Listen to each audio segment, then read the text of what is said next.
Good morning students.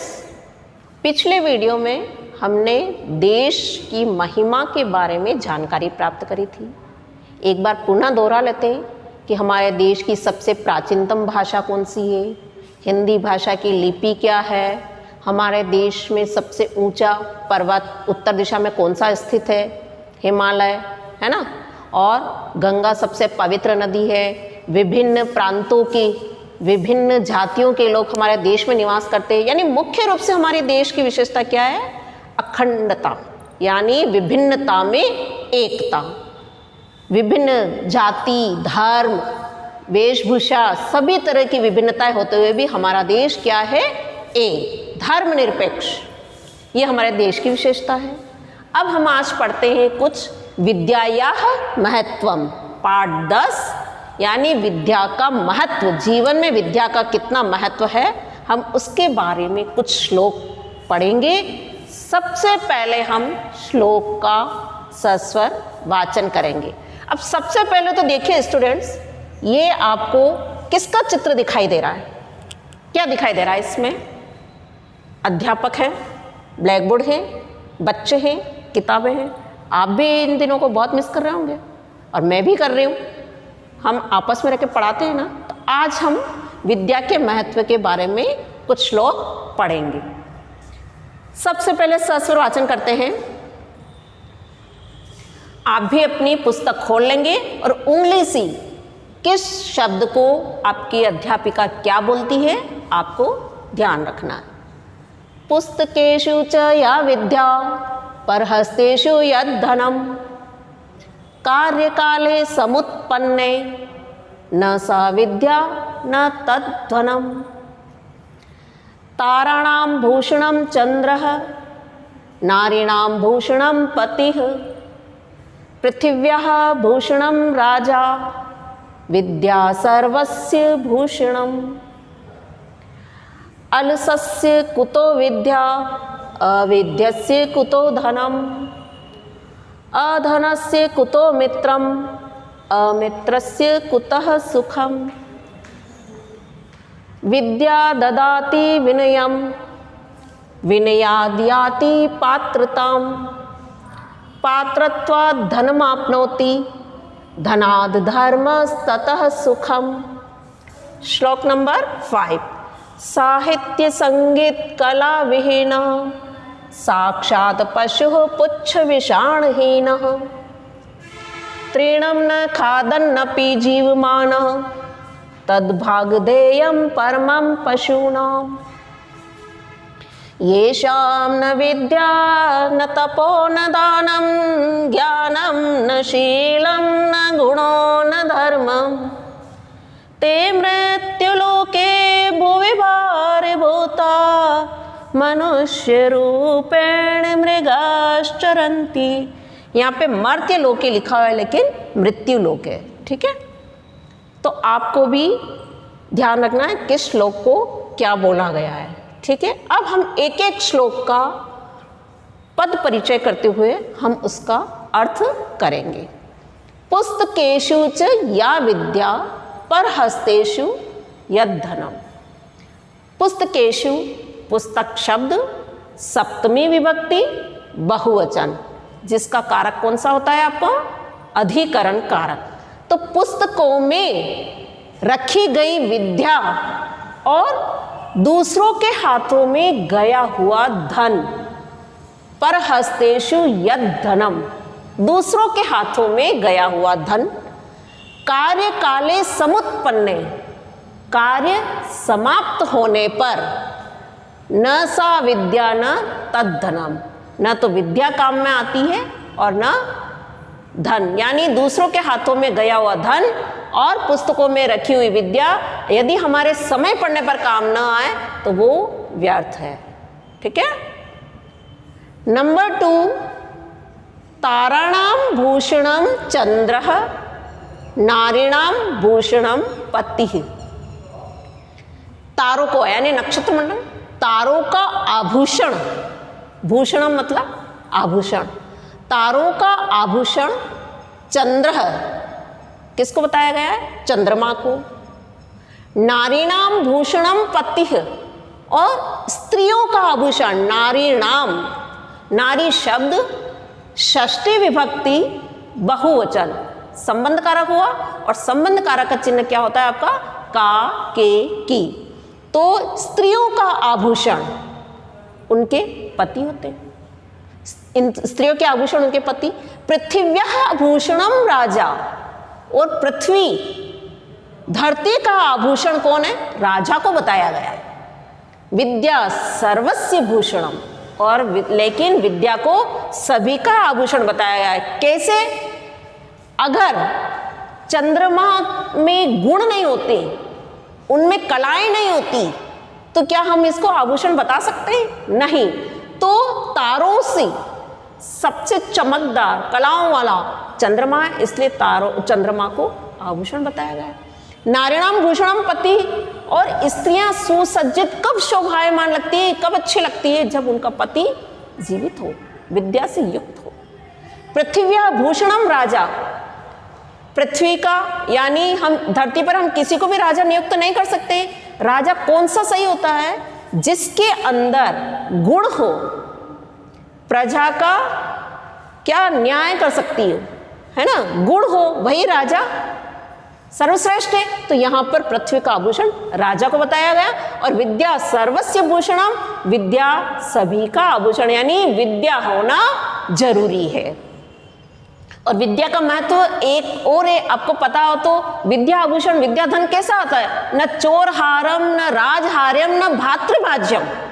विद्या रूपी धन ऐसा होता है जिसको न तो चोर चोरी कर सकता है, न राजा द्वारा उसका हरण किया जा सकता है, और न भाइयों में उसका बंटवारा हो सकता है। एक भाई में ज़्यादा नॉलेज है, ज़्यादा दिमाग है, तो दूसरे भाई में जरूरी थोड़ी कि वो अपना नॉलेज, अपना दिमाग दे सकता है। नहीं, तो विद्या धन सर्वश्रेष्ठ धन है। इसमें ना तो बंटवारा होता है, ना चोरी हो सकता है, ना राजा इसका हरण कर सकता है ना। नंबर 3, अलसस्य कुतो विद्या, अविद्यस्य कुतो धनम, अधनस्य कुतो मित्रम, अमित्रस्य कुतः सुखम। अलसस्य कुतो विद्या, आलसी व्यक्ति को कभी भी विद्या प्राप्त नहीं होती है। यानी विद्या प्राप्त करने के लिए क्या है? कठिन परिश्रम करना पड़ता है, मेहनत करनी पड़ती है। आप चाहते हो मेरे तो 100 में से 90 मार्क्स आ जाए, 95 मार्क्स आ जाए, लेकिन क्या आपके सोचने से हो जाएगा काम? नहीं। इसके लिए हमें क्या करना पड़ेगा? कठिन परिश्रम करना पड़ेगा। तो आलसी व्यक्ति को विद्या प्राप्त नहीं होती है। अविद्या से कुतो धनम, और जिसके अंदर विद्या नहीं है, गुण नहीं है, तो वो धन की प्राप्ति कर सकता है क्या? नहीं, यानी कमा ही नहीं सकता है। कमाने के लिए क्या हो? हमारे में दिमाग होना चाहिए, गुण होना चाहिए, विद्या होनी चाहिए, तभी तो हम कमा सकते हैं। अधनस्य कुतो मित्रम, और जिसके पास धन नहीं है, यानी बिना धन वालों के कोई मित्र भी नहीं होता है। और ये तो तुम्हारी मम्मी भी बोलती होगी, दादी नानी सब बोलते होंगे कि पैसा पास में हो तो सब कुछ था, यानी मात पिता भ्राता सुत वनिता हित लागे सब धन का।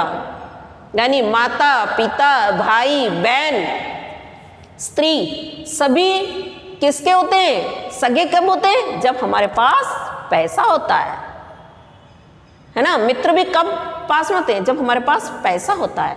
तो अधनस्य कुतो मित्रम, जिसके पास धन नहीं है उसके कोई मित्र भी नहीं होते। अमित्र से कुतः सुखम, और जिसके पास मित्र नहीं है वो उसको तो सुख की प्राप्ति हो ही नहीं सकती है।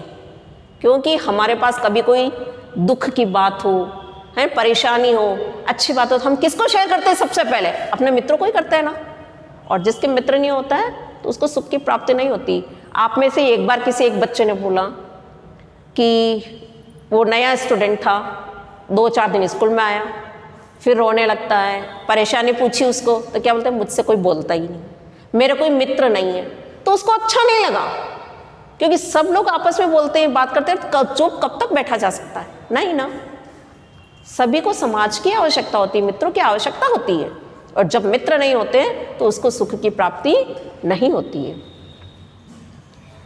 विद्या ददाति विनयम, विनयात याति पात्रताम, पात्रत्वात् धनमाप्नोति, धनात् धर्म ततः सुखम। विद्या ददाति विनयम, विद्या हमें क्या देती है? विनम्रता। है ना। विद्या, जिसमें विद्या होती है वो विनम्र होता है। और कहते हैं ना, जो ओछा व्यक्ति होता है वो इतराता है, जिसके पास गुण नहीं है, विद्या तो कम है, लेकिन वो उस पर घमंड करता है। और जो विद्वान व्यक्ति होता है ना, वो बड़ा विनम्र होता है। तो विद्या हमें क्या देती है? विनम्रता। विनयाद याति पात्रताम। और जो विनम्र व्यक्ति होता है ना, वो योग्य, पात्रता के योग्य होता है। पात्रत्वात् धनम आपनोति। और जो योग्य होता है ना, उसको धन की प्राप्ति होती है। योग्य व्यक्ति हमेशा धन की प्राप्ति करता है, यानी कमा सकता है। धनात् धर्मस् तत सुखम। और जो धनवान होगा, यानी अच्छे कार्य में लगे होगा, सज्जन व्यक्ति होगा, तो वो अपने धन का किस में प्रयोग करेगा? अच्छे कार्यों में। धर्मस् ततम, अच्छे कार्य में उसका प्रयोग करके सुख की प्राप्ति करेगा। नंबर 5, साहित्य संगीत कला विहीन साक्षात पशु पुच्छ विषाणहीन तृणम न खादन अपि जीवमान तदुभागधेयम परमम पशुनाम। साहित्य, संगीत और कला से विहीन मनुष्य साक्षात पशु पुच्छ विषाणहीन। वो किसके समान है? साक्षात पशु के समान है, जिसके सींग और पूंछ ना हो। पशु के क्या है? सींग और पूंछ होते हैं। बहुत से पशु के सींग होते हैं, बहुत से के नहीं होते, लेकिन पूंछ होती है। तो पशुओं के पूंछ होती है, पर यहाँ पे ये कहा गया है कि जिस मनुष्य में, जिस इंसान में साहित्य, संगीत और कला का गुण नहीं है, वो मनुष्य साक्षात पशु के समान है। अंतर सिर्फ इतना ही है कि उसके पूंछ और सींग नहीं है। तृणम न खादन अपि जीवमान। पशु घास खाते हैं, लेकिन ये मनुष्य का परम सौभाग्य है कि वह घास नहीं खाता है, अन्न खाता है। माना तो उसको पशु के समान गया है, लेकिन वो घास नहीं खाता है, अन्न खाता है। तद्भागधेयम परमम पशुनाम। लेकिन वो पशु के समान है। अर्थात मनुष्य में साहित्य, संगीत और कला के गुण विकसित करने चाहिए। येषां न विद्या न तपो न दानं ज्ञानं न शीलं न गुणो न धर्मं ते मर्त्यलोके भुवि भारभूता मनुष्य रूपेण मृगाश्चरन्ति। येषां न विद्या न तपो न दानम। जिनमें न विद्या, न तप, न दान, न ज्ञान, न शालीनता का गुण नहीं हो, ते मर्त्यलोकी भुवि भारभूता। वे इस मृत्युलोक में, यानी इस पृथ्वी पर भार स्वरूप है। मनुष्य रूपेण मृगाश्चरन्ति। जो मनुष्य के रूप में पशु के समान विचरण कर रहे हैं, यानी इस धरती पर उनको पशु के समान माना गया है। यानी विद्या, तप, दान, ज्ञान, शालीनता और धर्म का गुण होना अति आवश्यक है। अगर ये नहीं होंगे तो वो मनुष्य इस धरती पर भार के समान है, और इस धरती पर मनुष्य के रूप में पशु के समान विचरण कर रहा है। ठीक है, यहां तक सबको समझ में आया? अब हम एक बार इन शब्दार्थ को देख लेते हैं। अब हम शब्दार्थ देख लेते हैं एक बार। या, जो, यद्धनम, जो धन, कार्यकाले समुत्पन्ने, कार्य का समय, अधन यानी कार्य का समय आने पर, अधन निर्धन, धर्म धर्म, साहित्य साहित्य, जीवमान जीवित रहता है, विद्या पढ़ाई, भागधेयम भाग्य, परहस्तेषु दूसरों के हाथों में, पुस्तकेषु किताबों में, सर्वस्य सबका, भूषणम आभूषण, विनयम नम्रता, अलसस्य आलसियों का, पात्रता योग्यता, विहीन हीन, भुवि पृथ्वी। ठीक है, ये तो हमने आपको क्या बताया? शब्दार्थ। अगर अब मैं आपको क्वेश्चन पूछती हूँ, जैसे मान लो एक शब्द में पूछती हूँ कि ताराणाम भूषणम किम, तो क्या दिख रहा है आपको? ताराणाम भूषणम चंद्र। तो सिर्फ एक शब्द में आंसर देंगे, चंद्र। नारीणाम भूषणम किम, पतिः। पृथिव्या भूषणम किम, राजा। सर्वस्य भूषणम किम, विद्या। आया ना समझ में?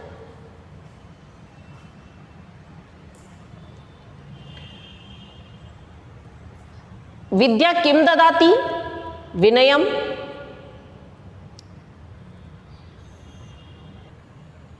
हाँ, तो अभी हमने शब्दार्थ किए थे। अब हम नेक्स्ट वीडियो में एक एक शब्द का पद परिचय करेंगे, संधि विच्छेद भी देखेंगे, समास विग्रह भी देखेंगे, वन वर्ड आंसर भी देखेंगे, वाक्य बनाना, वाक्यों का निर्माण करना भी सीखेंगे। ओके, चलिए।